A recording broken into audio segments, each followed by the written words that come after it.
Hello, what's up mga Kaps? Ito na mga Kaps yung pinalitan nating pinto. Same design nga lang din pala yung ginawa natin mga Kaps. Ayan, kung mapapansin nyo. Jimmy Lino Wood. Ito na yung finish na mga Kaps. Well, ito lang naman mga Kaps yung pinalitan nating pinto dati.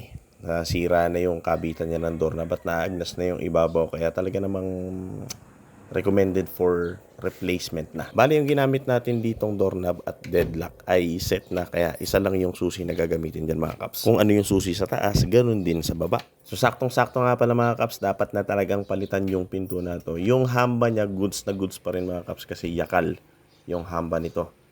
At yan, nakabitan na natin. Bali, 4 na door hinges yung kinabit natin. Same door hinges na kinabit sa dating pinto. Loose pin type yung door hinges na kinabit natin. Mas maganda ka sana kung bearing type. Pero anyway, matibay din naman yung door hinges na yan. Karaniwan naman masisira ang doorknob ng pinto mga Kaps kapag medyo palipit yung pinto at saka nakalaban. Napupuwersa kasi kadalasan yung doorknob natin kapag hindi maganda yung lapat. Palipit yung hamba o kaya palipit yung pinto. So ito, maganda naman yung pagkaka-install ng hamba. At okay din yung nagawa nating pinto, hindi palipit.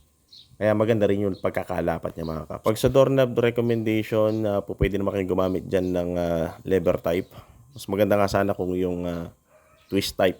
Ito yung dating pinto mga Kaps, talagang pangpalitin na.